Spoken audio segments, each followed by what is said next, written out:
Hello, my name is Gabby and welcome back to my channel, or if you're new here, then welcome to my channel, and today's video is going to be my book series wrap-up for The Summer I Turned Pretty trilogy by Jenny Han. I will have the content warnings for this book linked down below in the description. Let's go ahead and just get right into it because this one's a lot.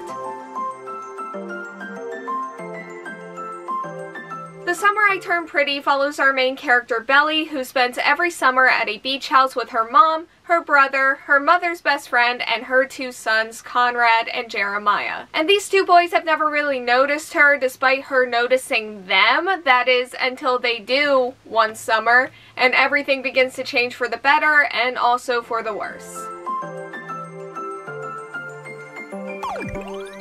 This was a series that I hauled after I read the To All the Boys I Loved Before trilogy by Jenny Han about 3 to 4 years ago now, and I loved that trilogy, so I figured that I would also probably love this one as well. And I also really liked that it was a bind-up and the cover is very beachy and wonderful. And then I started to hear things about this series that made me very concerned that I was going to hate it. So I put it off for a long time, and then really the only reason that I picked it up was because the Red, White, and Royal Blue movie was coming out, and I had enough of a reason to be on Prime Video and I wanted to watch the show. And now that it's all said and done and I have finished this trilogy, I did hate it. But I also didn't. My expectations for this series were extremely low, and I do think that that helped because I went into this trilogy expecting a messy, trashy, summer love triangle romance, and that's what it was. It is messy, that's for sure. The Summer I Turned Pretty came out in 2009. It can definitely read like that sometimes. There's problematic elements, including some of the language used, instances of slut-shaming, and also possessiveness, just to name a few examples, and a majority of the characters are also just unlikable. Now, the characters are something that I actually do think that the show does extremely well because I like these characters when I watch the show. For example, while I was reading the final book in this trilogy, I can't even connect in my brain the version of Jeremiah that is in that book to the one in the show. Like, bits and pieces at times for sure, but I also just can't see it at all at the same time. Like, those are two different people entirely. And on that note, I do hope the show takes that third book in a completely different direction for season 3 because I don't know if I can do that storyline twice. I can't.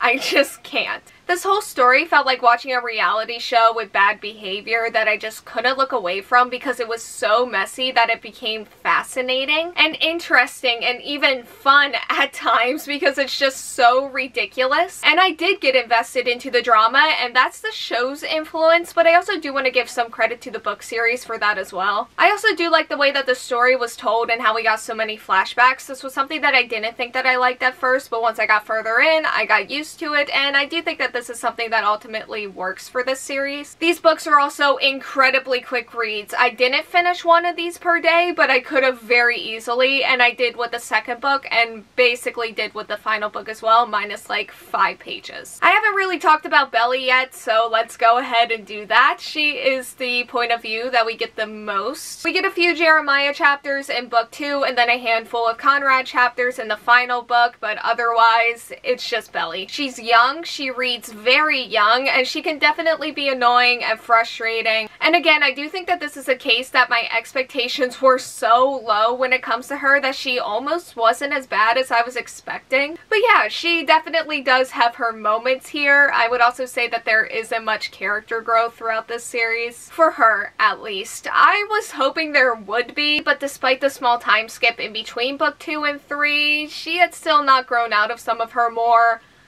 unfortunate traits, and I would have just loved to see more growth and see her grow out of that, mature a little bit, just something from her overall. And that's not to say that I think that all of the character stuff was bad necessarily. I don't think it was. There's heavy family stuff between the kids and the parents, and this shows how that has shaped them and influenced them, and also some of their behaviors and actions as well, and all of that was interesting. And I do think that that might be some of the show mixing in with my experience reading this book because I read book 1, watched season 1, read book 2, watched season 2, and then read book 3. So my experiences with the two of them are very much combined, so sometimes it's hard for me to tell what is the show's influence and what the book actually did. Because I do think the show does just about everything better than what this book series does. Let's go ahead and talk about the love triangle and also just romance in general. The more awkward things were, the more fun that I had. Everything about this love triangle was so dumb and so dramatic, but it made for a good trashy summer romance series, and there's a part of me that appreciates that, even though a lot of me is just like equal parts annoyed and then also fascinated by the drama of it all. I mentioned this earlier, but I hated the possessiveness. There's a lot of that in here. It was gross, didn't like it. Again, it reads like a 2009 love triangle, which no thanks. So for a number of reasons, I didn't end up shipping Belly with either Jeremiah or Conrad while reading. I do ship her with Jeremiah on the show, and that did slip in here some, but not that much. And I also don't think that this series was very subtle when it comes to who she was going to end up with at the end of this book. Like, I did not feel any suspense or anything like that. This series did have a few fun moments between the characters that were nice. I also loved the summery atmosphere when it was summer, and I just loved the beachy atmosphere when it wasn't. And I do think that somewhere in this series is an interesting look into teenagers feeling like they have to have certain things and just like growing up in general. Like, I feel like I could have written a good essay about this book back when I was in college, which is not something that I thought I would be saying about this trilogy, but here we are. For my ratings, I gave The Summer I Turned Pretty 2 out of 5 stars. It was messy, but I flew through it. It's Not Summer Without You, I also gave 2 out of 5 stars. It was probably my favorite of the trilogy, and it could have gotten like a little bit of a higher rating, but then Belly and Taylor started fighting in the middle of it, and Conrad started Conrading. And We'll Always Have Summer is something that I have a lot of thoughts about, and I wish that I didn't. The behavior was astounding, honestly, and so was that storyline altogether. Like, again, very fun. Probably the most fun that I had throughout this entire trilogy, which is why it gets the half star of the 1.5 stars that I ultimately gave it. And finally, my rating for this trilogy as a whole is going to be a 2 out of 5 stars. For better and for worse, this is a series that consumed my entire summer. It is a defining story in my life during this time, and overall, I would just recommend the show. They made a lot of necessary changes and additions to the storyline. I like what they're doing there a lot more. Like, it's still a cheesy love triangle, but it's also